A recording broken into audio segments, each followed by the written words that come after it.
There is nothing more important in 2026 than keeping the quarterback clean. Now, thankfully, the Pats understood that this offseason. This is Locked On Patriots.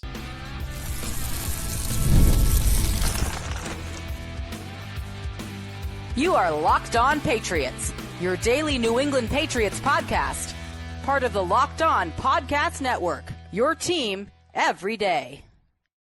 What's happening? I am your host, Nick Cattles. On today's episode, it's time to take KJ Britt's roster spot seriously and break down what he could bring to this team. In the second segment, 2026 will represent a resurgence of multiple tight end sets in this offense. But first, protecting Drake Maye at all costs. Before we get to protecting Drake Maye, the franchise, let's talk about something that came out Wednesday morning. And that is the first game we learned of, where it was going to be, who it was going to be against regarding the 2026 schedule. We found out on Wednesday that the Patriots will be facing the Lions in Germany, November 15th. That is a 9:30 a.m. Eastern time kickoff. Couple notes about this game. Even though this is listed as an away game for the Patriots, it's really going to be a home game, or at least the crowd should be leaning Patriots versus Lions, because the Patriots have a tremendous amount of support in Germany for the organization. So I actually think that that's a break for the Pats. We also wonder about Turkey Day, gobble, gobble, Thanksgiving. Of course, we know Detroit plays on every Thanksgiving. We thought maybe the Patriots would play the Lions on Thanksgiving in Detroit. That is not happening. There are some rumors that the Patriots might be playing against Kansas City on Thanksgiving. We'll wait to see if those rumors are true. But that's the first game that we know of locked in for the 2026 schedule. Lions, Germany, November 15th, 9:30 a.m. Eastern time's the kickoff. And I will remind you right now, Thursday night, live on YouTube, we will have our immediate reaction to the schedule release. So you don't want to miss that. Don't forget to like, comment, and subscribe. Thursday night, we're going live on YouTube to react to the full schedule once it is released. All right, let's get to Drake Maye. If the Pats offense wants to be as good, if not better than it was in 2025, the Patriots have to do a better job of protecting their quarterback. They have to protect Maye at a higher level. Looking through some next-gen stats for this episode, I will tell you the Patriots gave up the 7th most pressures in football last year. They gave up the 6th highest pressure rate in football last season. Drake Maye took the 9th most sacks in the league. And the Patriots, when you look at sack rate, 7th highest in football. So that's not all on the offensive line, and we should understand that. We talked all year long about Drake Maye's decision-making. And is he getting rid of the football quick enough? Is he keeping his eyes up to throw the football whenever there is some kind of pressure going on? You know, some of this is on Maye. Some of these numbers are on Maye, not understanding at all times what is being sent towards him by the defense. So some of that is on Drake Maye. Some of it is also on your tight ends and your running backs in pass protection. Hunter Henry, Austin Hooper were not great blocking last year. They were not great in pass protection. Ramondre Stevenson is really good. He's the least of my worries there. But TreVeyon Henderson, we talked about it during the season last year. He came into the draft known as the best pass protecting running back in that draft, in that class. And he was far from that in 2025. Very up and down, mostly down. He has to be better in that category in 2026. He has to pick up the blitz better than he did in his rookie year. I think he will. It's part of the developmental process.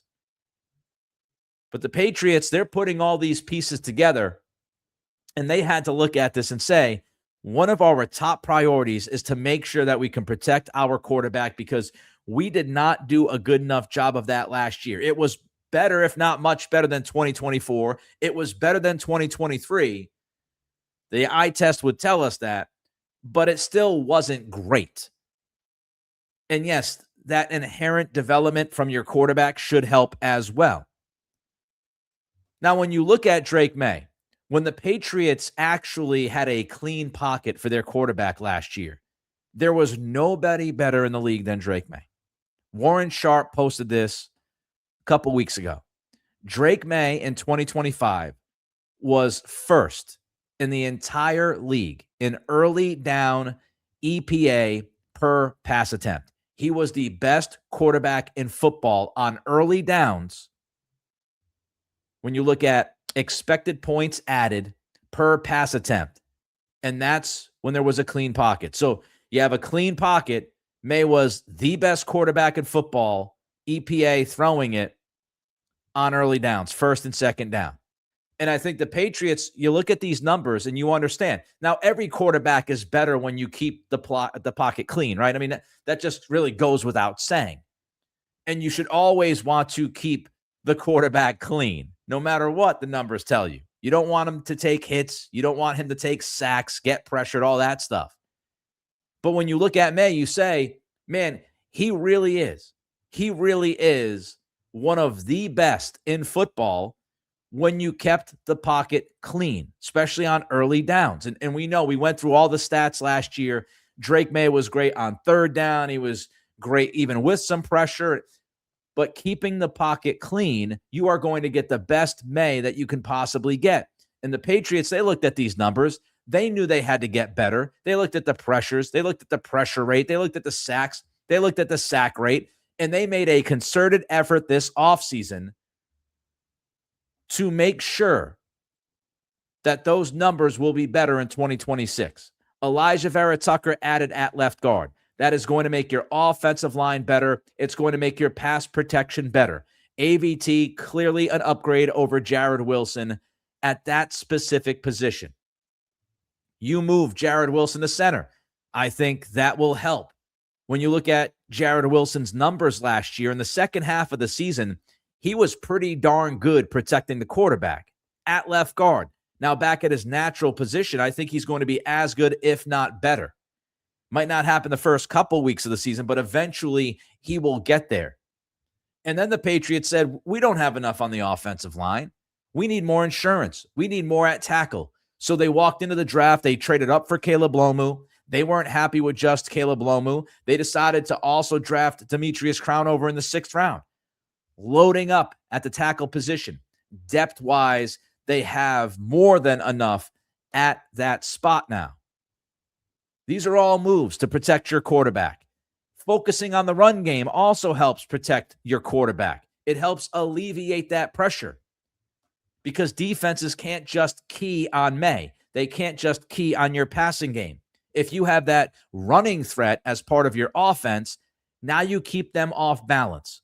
And that is a huge part, a huge piece of this puzzle, of this offseason, of eventually protecting Drake Maye at a higher level. You run the football down the throat of the defense. You focus on the run game. You help alleviate that pressure. That doesn't mean the Patriots are going to be a run-first team. It just means that they're going to be able to run the football more effectively, which is going to help their passing offense. Julian Hill, Reggie Gilliam, again, not just the run game, pass protection. Both guys are good blockers. Reggie Gilliam is a good fullback pass protector. Julian Hill can do the job in pass protection. Those are upgrades. Now, not everything is peachy. We still have some questions. How will Will Campbell recover from his postseason and Super Bowl? How will he recover from the MCL injury? He should be fine from a health standpoint, but we'll see. We need to see Will Campbell recover. Drake Maye, he also has to work on this himself. Drake Maye's pressure to sack rate in the postseason last year was 45.5%, which is hideously high for a quarterback. And you go back to my independent pod I did before I joined Locked On Everything Pats. You know, we talked about pressure to sack rate, pressure to sack ratio, getting ready for the 2024 draft, sorry. And as we got ready for the 2024 draft, we said pressure to sack rate is one of those statistics, one of those analytics that you look at for college quarterbacks to try to figure out how they're going to be able to transition to the NFL level. And if that pressure to sack rate is high, that quarterback could be an issue. Bo Nix, one of the reasons why Denver loved Bo Nix and drafted him is because Bo Nix's pressure to sack rate was so low in college, and that has continued to be the case in the NFL. That's a quarterback stat. And Maye's pressure to sack rate is high. And it was crazy high in the playoffs.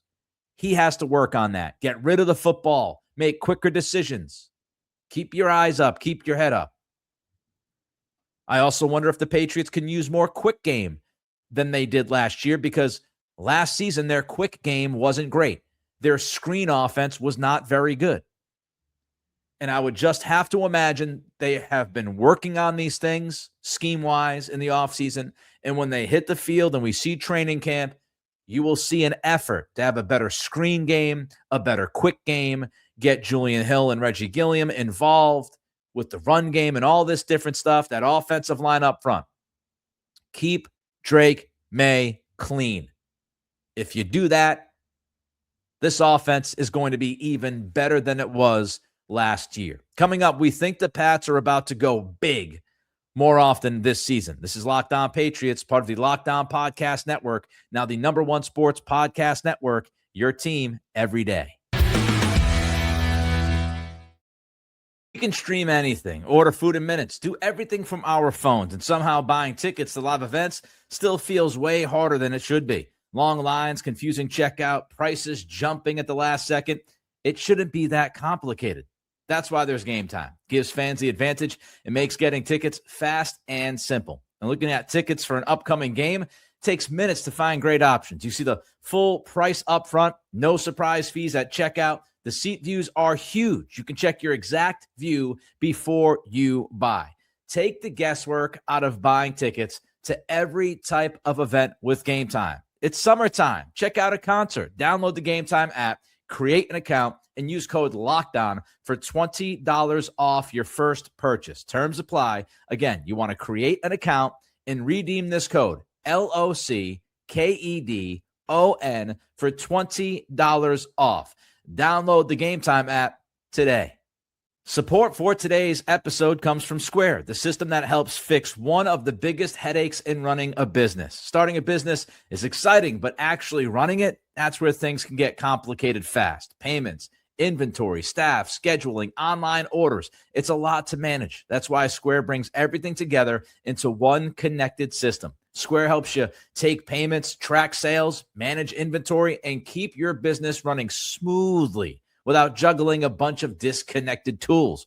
And as a customer, it's convenient. And from the business side, you could tell it helps owners stay focused on serving people instead of constantly troubleshooting systems. If you're starting a business or running one that deserves better tools, Square helps you sell, manage, and grow without slowing down. Right now, you can get up to $200 off Square hardware at square.com/go/LockedOnNFL. That's SQUARE.com/GO/LockedOnNFL. Run your business smarter with Square. Get started today. Last year, the Pats offense wasn't good enough when deploying multiple tight end sets, but this offseason, they've aggressively looked to change that for this upcoming season. Thank you for making us your first listen, for being an everydayer. Don't forget to check out the Everydayer Club for ad-free episodes and access to a group chat with other listeners of this show. Tap the link in the show notes to find out more, or go to lockedonpatriots.supercast.com. Don't forget, Thursday night, we're going live on YouTube to break down the schedule once it is officially released. So don't forget, YouTube, Thursday night, live, following the official schedule release. Don't forget, as you watch us on YouTube, to like, comment, and subscribe. Those three things help us get more eyeballs to the product, helps us beat that algorithm down. We appreciate every single one of you. Earlier this week, I talked about teams running more in the NFL. When you look at the stats, they are running the football at a higher rate. They are using personnel packages to run the football. They're attacking pass rushers, right? Those sub pass rushers that defenses love to throw out there on third down. Teams are running the football on 3rd and 3 or more often now. And so the offense has reacted to the defense. And when we talked about this earlier in the week, we were having that discussion from the viewpoint of the Patriots defense and finding edge rushers who can also defend the run. Let's look at this now offensively with the 6 offensive linemen, the big personnel, because I think the Patriots, they understood the assignment this offseason, not only about protecting Drake Maye like we talked about last segment, but also about their offense and some of the weaknesses of that offense from 2025. Tight end usage in the NFL is becoming more and more important by the day. Evan Lazar wrote this offseason that last year, the league used multiple tight end sets on an average of 33.2% of offensive plays. When you look at 13 personnel, 3 tight ends, Daniel Griffiths, who is in Jacksonville, TV guy down in Jacksonville, he posted per Sumer Sports in 2025, 13 personnel usage, the percentage, the Rams, 30.48%, the Steelers, 14.17%, the Cardinals, 10.52%. You know who wasn't listed when it comes to 13 personnel usage and the rate of that usage? You know who was not listed by Sumer Sports? Your New England Patriots. The Patriots did not even make the list as far as 13 personnel. They didn't really use it. They didn't really use it last year.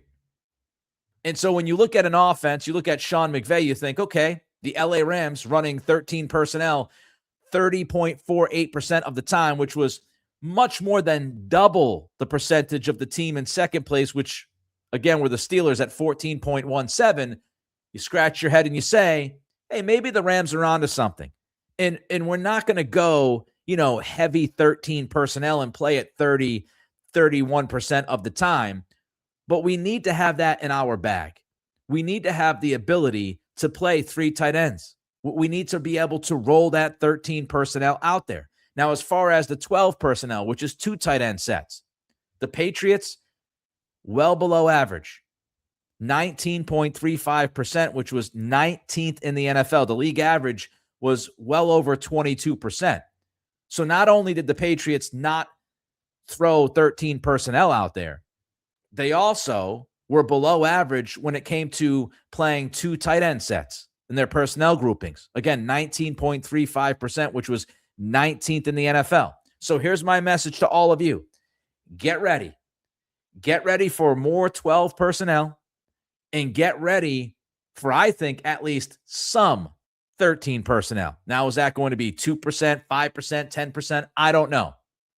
But I do believe we will see 13 personnel on the field this year. I think you will see that offensive personnel grouping. The addition of Julian Hill, the drafting of Eli Raridon, it improves your versatility at tight end. And because you have improved your versatility at that position, it opens the door to play more 12 and 13 personnel. So I think we should all be prepared for the Patriots to play bigger on offense. Now, that doesn't mean every single snap. You got to pick your spots. But I would be ready for more 12 and at least a sprinkle of 13 personnel. And the Patriots, if you can do that, you should theoretically run the football better. Because when you look back at 2025, one of the biggest issues in the run game was, Hunter Henry and Austin Hooper. I said this in the first segment about their pass protection. Well, guess what? They weren't consistently good when trying to run the football either. They just weren't that good. And Evan Lazar has pointed this out at Patriots.com. The Patriots ranked 29th in rush EPA out of multiple tight end personnel groupings last year. They were in the bottom 5 of rush EPA with multiple tight ends on the field. They can't do that. If you want to run the football and you want to run it effectively and you want to sign Julian Hill to that contract and you want to draft Eli Raridon and use that 3rd-round pick on the tight end, you've got to be able to play multiple tight ends. You've got to be able to run the football out of those personnel groupings. Back to Evan Lazar. The Pats vets had some struggles with inline blocking. Hunter Henry had a 54.2 grade. Austin Hooper had a 57.8 grade. Both ranked outside of the top 50 in PFF's run blocking grades. There's the proof in the pudding.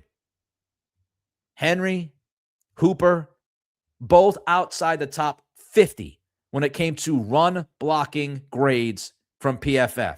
You want to know why you go out and you get Julian Hill? You want to know why you go out and you get Reggie Gilliam? You want to know why you go out and you draft Eli Raridon? Julian Hill should be a huge improvement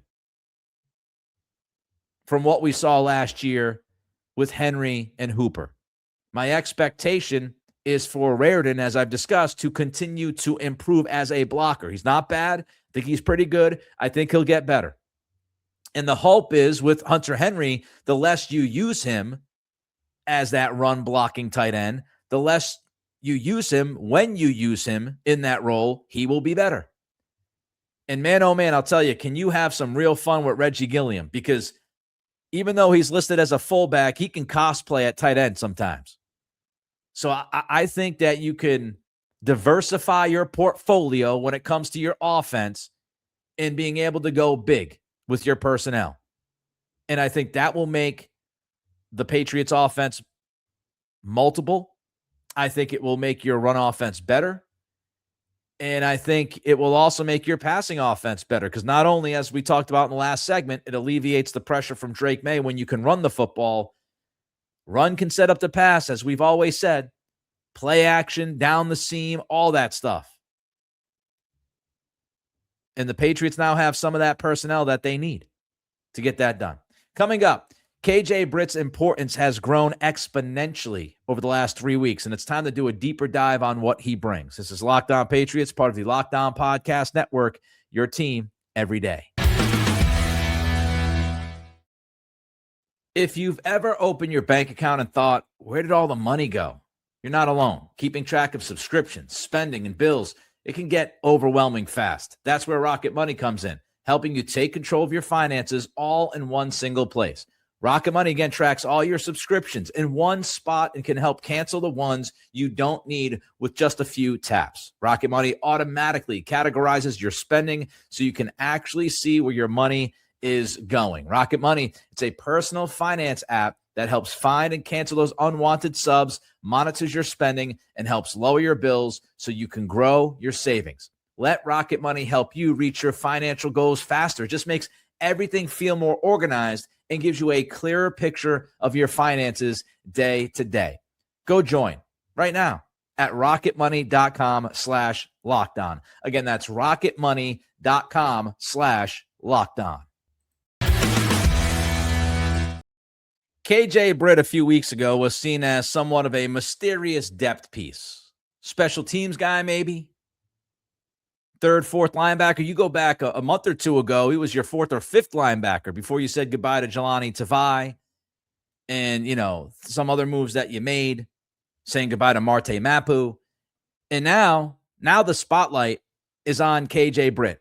That spotlight starts to become white hot. Thanks for checking out the Locked On Podcast Network, now the #1 sports podcast network. Don't forget to like, comment, subscribe. We're going live on YouTube Thursday night to react to the schedule once it is officially released. Off-ball linebacker. It is really assumed by me, by you, by pretty much everybody. It is assumed to be one of the thinnest positions on this roster. Robert Spillane is 30 years old. Tick, tick, tick, tick, tick, tick, tick, tick. And after 2026, not only does Robert Spillane have a potential out in his contract, Christian Ellis officially becomes an unrestricted free agent. And earlier this week, we had the mailbag question about the Patriots being passive at trying to fill linebacker depth. And I had said during the mailbag, I'll say it right now in case you missed that episode. You can go check it out in full after this one. But the draft approach had big impact on the depth at linebacker because I think the Patriots would have most likely used one of those fourth-round picks on a linebacker. But they traded both picks, so they couldn't. So that means lots of eyes on KJ Britt. KJ Britt is 6 foot tall, 235 pounds. He turns 27 in June. Now let's go back to 2021 for the scouting report on KJ Britt from Lance Zierlein of the NFL Network. Britt was ranked in 2021 as an average backup or special teamer. And here was the overview on Britt in that scouting report. Ultra aggressive inside linebacker with densely muscled frame and a throwback demeanor. His alpha personality is on display, whether on defense or on special teams. He plays a downhill attacking style that can clog run lanes, but also causes him to lose sight of the ball and get trapped behind blocks, limiting his ability to flow with the runner. He has tight hips and lacks the desired sideline-to-sideline range, but when he hits, opponents definitely feel it. He does not have functional coverage ability and could be pegged as an early down backup with core special teams value. Now, to me, Lance Zierlein's scouting report reads to me like KJ Britt is a throwback linebacker. Maybe a little bit of a Bill Belichick type linebacker, right? Somebody, when you read, plays downhill, attacking style, but is not sideline to sideline, doesn't have that range. But when he hits, you're going to feel it. He doesn't have functional coverage ability. He's ultra aggressive, densely muscled, throwback demeanor. Like this is almost like an old school linebacker feel, a guy who I think Bill Belichick would have loved. And so as we've talked about, Mike Vrabel's defense, especially on the second level, is not Belichickian. And if you looked at this roster going into the offseason, you'd say we need somebody who can cover. Now, maybe that becomes, Nnamdi Obiizor. Maybe it becomes Chad Muma. I don't know. We'll see. But it doesn't sound like that's going to be KJ Britt. Doesn't sound like that is his strong suit. Now, his best season in 2024 happened in Tampa. He started 11 games, had 72 combined tackles, 2 tackles for loss. Outside of that season in 2024, he's been mostly a special teams guy. He's had like a handful of other starts in the NFL. But the lack of range, the lack of coverage skill that is pointed out. And again, look, maybe he's better now than he was in 2021. Maybe the Patriots coaching staff can coach him up in coverage. But usually, we're talking about somebody who is now in his 5th year at the NFL, 5th or 6th year. Usually you are what you are by this point. And the lack of range and coverage skill, if the Patriots can't figure that out, then KJ Britt is an early down option. And you're not going to sit Robert Spillane or Christian Ellis for KJ Britt. I do not anticipate that happening. So how much is KJ Britt going to play? He's not going to be your sub-third down guy. And if one of Spillane or Ellis gets injured, who's going to step up on third down? Again, maybe that is Chad Muma. Maybe it is Nnamdi Obiizor. Maybe those guys step up and they become your third down linebacker against the pass. But teams can still target you on first and second down. We saw that some last year, right? And if Spillane Ellis go down and KJ Britt's next man up, and teams know that KJ Britt is not very good in coverage, guess what they're going to do on all of the downs? They're going to think about at least throwing the football at KJ Britt. Now they're going to run the ball at times too, but you get the point. KJ Britt becomes a target for the offense. So if he can't figure out the coverage part of this thing, then I don't see how he's going to play a lot. Again, if there's an injury, yeah, you can try to get away with him, quote unquote, on first and second down. But if he's out there early, running backs, tight ends, he's going to be targeted. And if I'm the Patriots, and I think they will, I'm still looking for some linebacker help. I'll go into camp. I'll see what KJ Britt brings to the table. I'll see if we can work with him, improve him in some kind of way, even though he's been in the league 5 or 6 years. We'll try to get something out of Chad Muma. We'll look at Nnamdi Obiizor, and maybe Obiizor will step up during camp. But if I'm the front office, while Mike Vrabel and the staff working with the guys on the field, I continue to talk to agents. I continue to do homework on linebackers that could become available. That wraps up this edition of Locked On Patriots. Thank you for making us your first listen, for being an everydayer. Reach out to me on Twitter at Nick C Radio, and don't forget to throw a comment in on the YouTube channel. Hit that like button and subscribe. And if you never miss an episode, the Everydayer Club is built for you. Get Locked On Patriots ad-free plus members-only Discord access and more. Head to lockedonpatriots.supercast.com or check the link in the show notes to learn more. Have a great day. We will see you live Thursday night on YouTube to break down the schedule.